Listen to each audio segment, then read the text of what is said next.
Avec France Bleu Pays Basque et Romain Sicard, découvrez le parcours de l'étape Saint-Pé-sur-Nivelle et Spelette.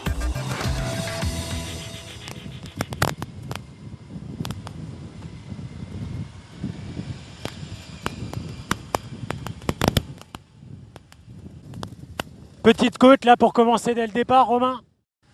Ouais, c'est ça. D'entrée, on est dans le vif du sujet. À la sortie de Saint-Pé-sur-Nivelle avec cette côte qui est quand même exigeante à 6-7%.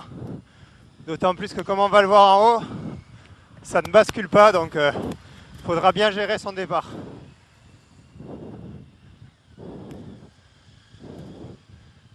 T'es à quel braquet là, Romain?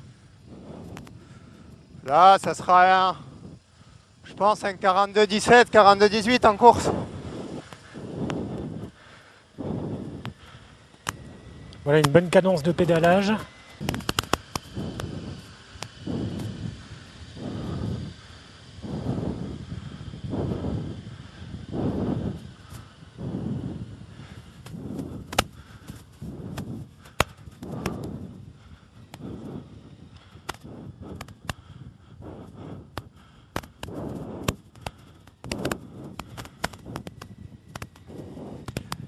Romain qui se met en danseuse là pour terminer cette côte.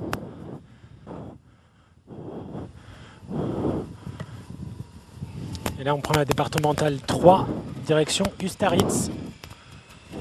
On va se rapprocher un petit peu si c'est possible. Comment tu te sens là, Romain, après cette première grosse côte? Comment tu te sens? Comment tu te sens là après cette première grosse côte? Ouais, ça va. Mais comme j'ai dit, il faut bien partir. Parce qu'on peut perdre du temps, mais pas trop fort. Parce que toute cette partie-là, là, ça ne redescend pas. Donc il faut garder une dent pour vraiment pouvoir en remettre ici. Après, la gestion du braquet va être importante. Parce que le terrain est quand même assez irrégulier.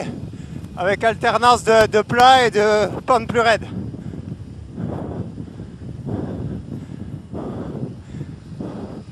On arrive aussi sur le premier beau point de vue de la chaîne des Pyrénées.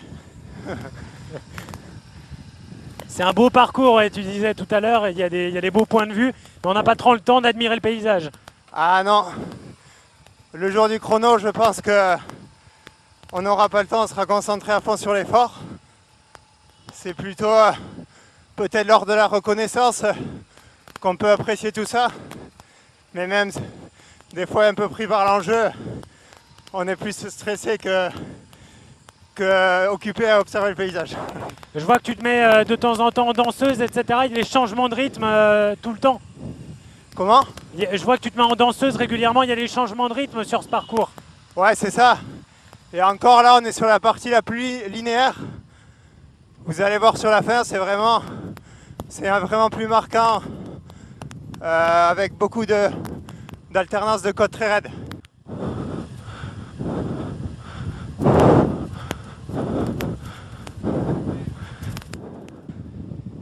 Juste une précision, là on voit bien que c'est encore un faux plat montant et c'est vraiment là où ça bascule, c'est ici. Donc ça fait un petit moment déjà qu'on monte et là on va aborder une portion un peu plus descendante mais où on ne peut pas récupérer parce que c'est du faux plat descendant, il faut quand même pédaler et il faut quand même envoyer.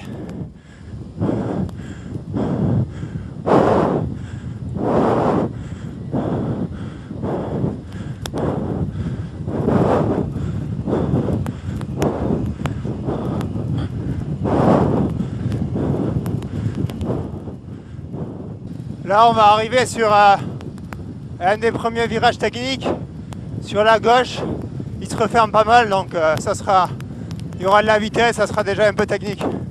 On doit déjà mettre la main sur les freins. Alors aujourd'hui, en plus, il y a pas mal de vent. Et ça, les coureurs vont aussi devoir le gérer pendant le parcours. Parce qu'il y a certains endroits où on est à l'abri des arbres, et puis d'autres où on est complètement à découvert et où on se prend le vent de face. Là, on prend la D250 vers Ustaritz. C'est une portion de route qui apparemment vient d'être refaite. Il y a quelques virages comme ça un peu piégeux. Ouais, voilà, ça c'est les premiers virages, les premières difficultés. Et là, on arrive sur la première vraie descente du parcours, l'une des seules où on va pouvoir un peu récupérer les premiers efforts. Mais elle passe vite quand même. Et là, effectivement, un beau point de vue sur les contreforts des Pyrénées, les champs. On arrive sur les crêtes.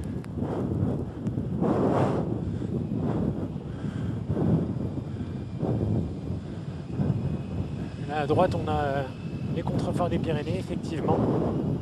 Mais Romain n'a pas trop le temps de lever la tête. Là, on met les gaz.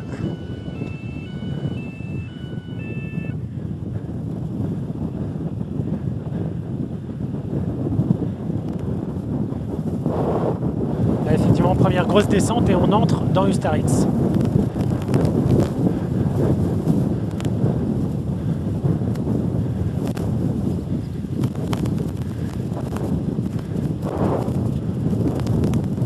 Là, au compteur, on est à quasiment 70 km/h. Elle a quelques virages très serrés que les coureurs emprunteront à plus de 60 km/h. Donc effectivement, c'est des virages assez techniques qu'il faudra bien gérer.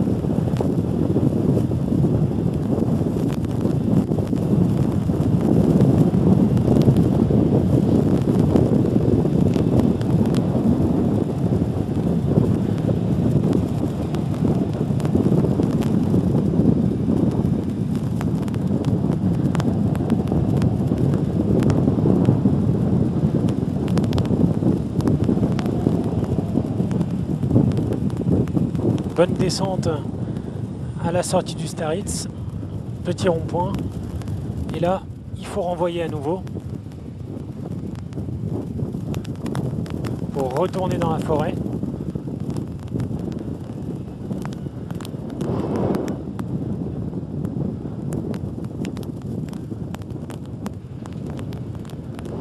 Là, Romain, après la grosse descente à la sortie du Staritz, il faut en remettre un peu là.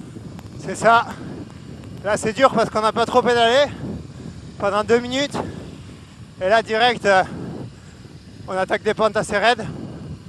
Donc faut bien gérer aussi parce que c'est souvent là où la toxine revient et que ça fait mal aux jambes. D'autant plus que cette montée est assez longue aussi, jusqu'à la piscine Landagaoyen et la route des cimes. Donc il faut pas trop se précipiter, je dirais.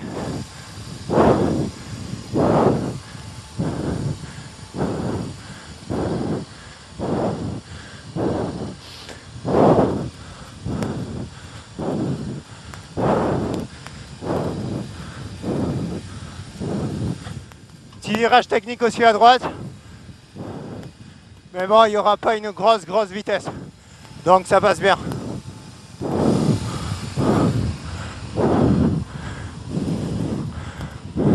Là, effectivement, gros virage à épingle à cheveux. Et la relance sur des pentes assez raides. Effectivement, on prend la direction de la piscine avec tout de suite une petite côte assez nerveuse. Et là, on voit Romain en danseuse.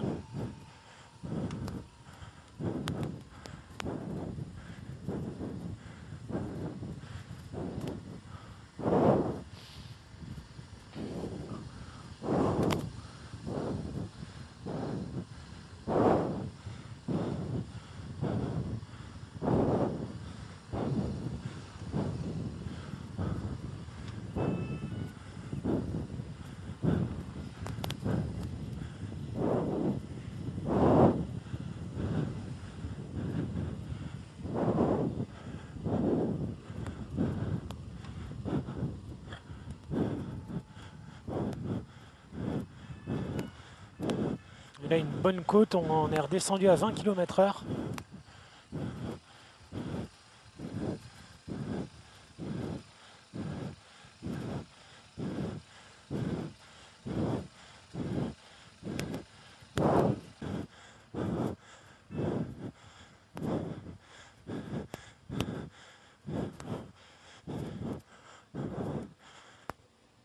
va revenir à sa hauteur.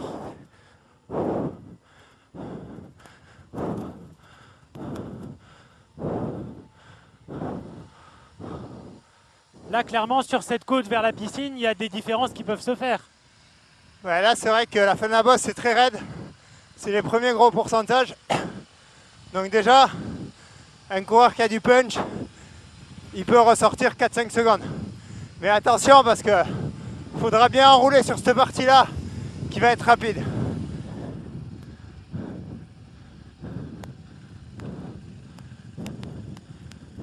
Et ça, c'est une route que tu empruntes souvent? Ouais, j'aime bien parce que pour moi, c'est l'une des plus belles routes du Pays Basque avec la route des cimes. Donc là, il y a des points de vue splendides sur toutes les Pyrénées par beau temps. Donc j'aime bien terminer ma sortie là-dessus, oui.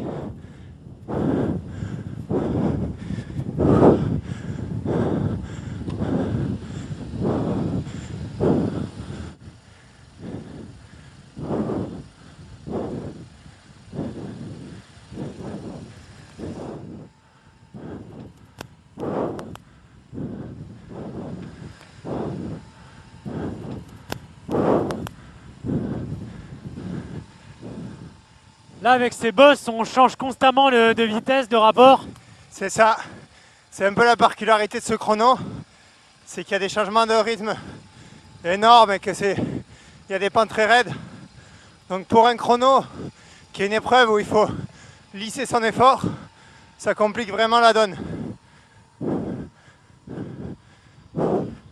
C'est là où il va être très dur à gérer ce chrono.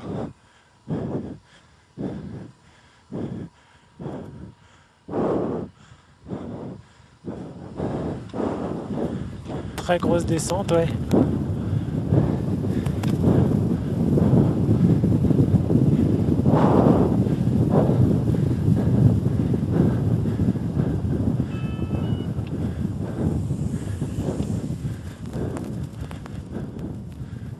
Là, amateur de sensations fortes, c'est ici que ça se passe. Là où on atteindra les plus grandes vitesses du parcours. Avec des virages quand même techniques avec du matériel chrono. Et donc là, toujours la D88, on entre dans Souride avec à nouveau une petite descente.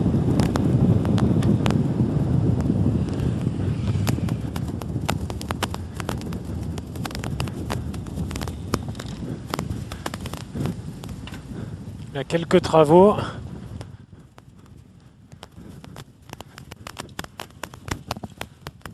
Quelques travaux devant la mairie de Souride.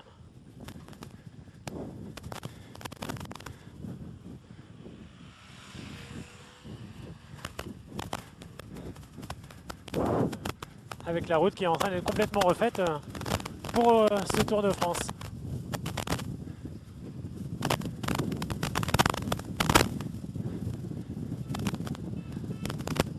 Et là, c'est reparti dans une bonne côte. Là, cette côte, elle a vraiment rien à envier à Pinot Dieta. C'est peut-être l'une des plus dures du parcours aussi. C'est pour ça que je disais qu'il y avait des surprises. Parce que là aussi, on approche les 20%. Donc là, on n'est plus sur un terrain pour les rouleurs. On est maintenant sur un terrain où les grimpeurs punchers peuvent s'exprimer et faire la différence.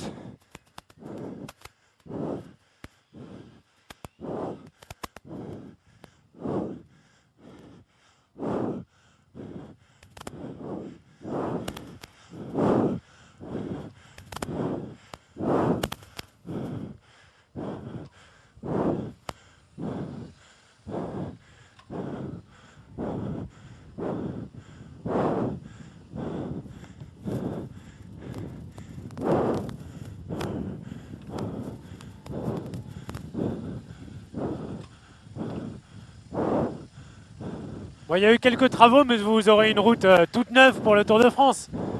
Ouais, j'ai vu qu'ils ont déjà commencé le boulot et qu'ils sont en train de faire ça bien. Donc c'est chouette pour la sécurité des coureurs.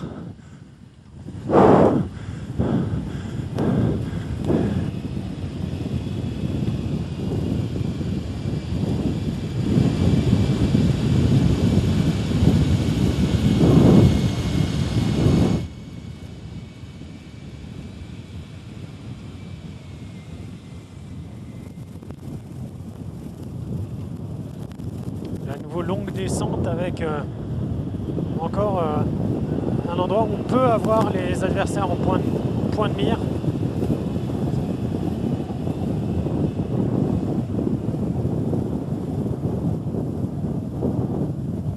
Pour redescendre vers Souride.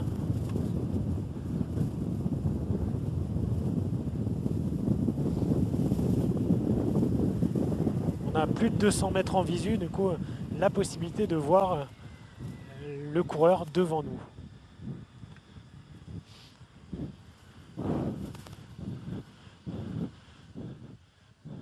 Ouais.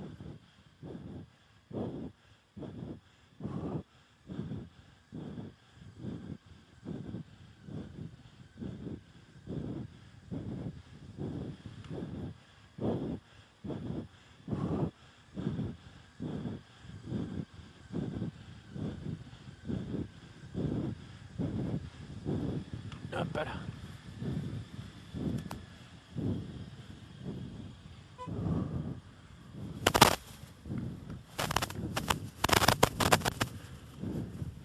Est-ce que tu peux ralentir un peu? On va revenir au niveau de la voiture.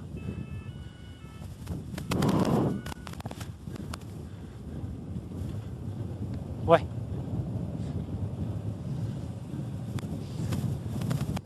Là, c'est une partie vraiment très technique.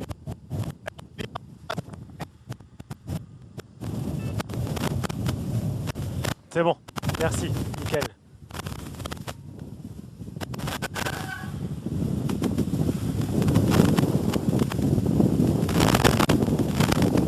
Et on reprend la route de Saint-Pé.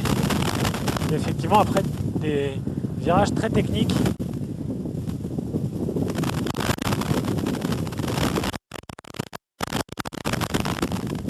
Là, on peut apercevoir déjà là-bas au loin la côte de Pinodieta. Je pense qu'en tant que spectateur, ça sera sans doute l'un des plus beaux points de vue et les plus spectaculaires. Et on quitte la route de Saint-Pé. C'est la fin de la boucle de Souride et on prend la direction d'Espelette.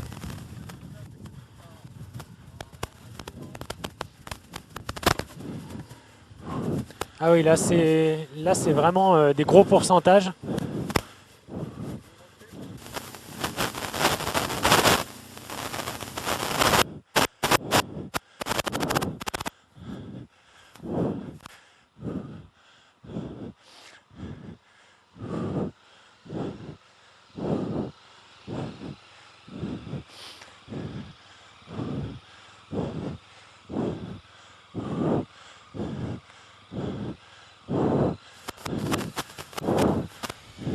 Ah, c'est une sacrée côte celle-là.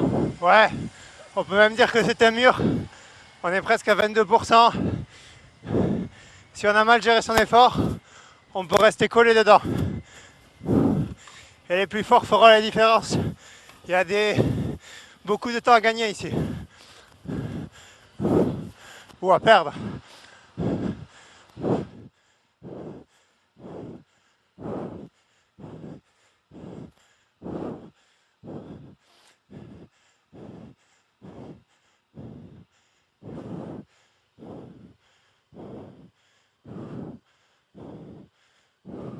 Et la côte qui reprend encore de plus belle. C'est pas les pourcentages qu'on avait au début, mais ça reste de bonne facture. Et effectivement, là on est à 3 km de l'arrivée, ça va être déterminant et peut-être même décisif pour le maillot jaune, puisque c'est l'avant-dernière étape. Le lendemain, les coureurs fileront vers les Champs-Élysées.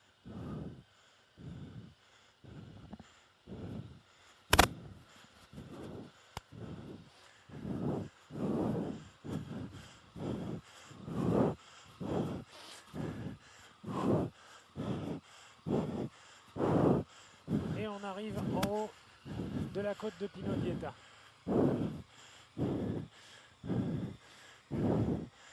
On va tout de suite essayer de voir avec Romain ce qu'il a pensé de cette petite côte.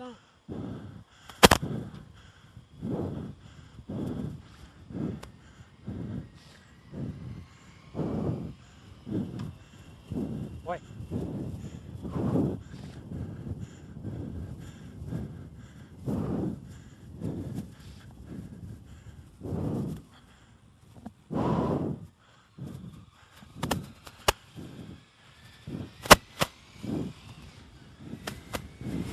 Et là, c'est à nouveau la descente et on voit Romain qui relance.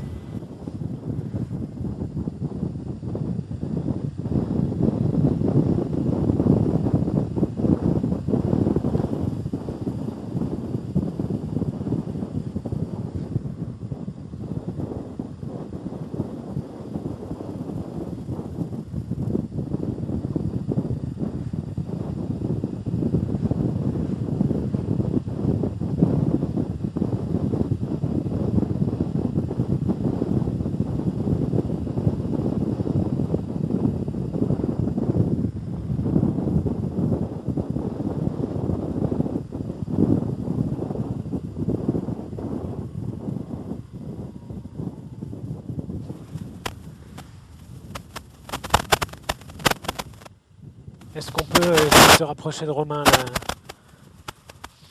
au niveau du stop?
C'est là, c'est l'arrivée. Ah ouais, Et voilà. Et là, on a passé la ligne d'arrivée, juste avant le rond-point d'Espelette. La ligne d'arrivée qui est matérialisée par une ligne jaune pour l'instant.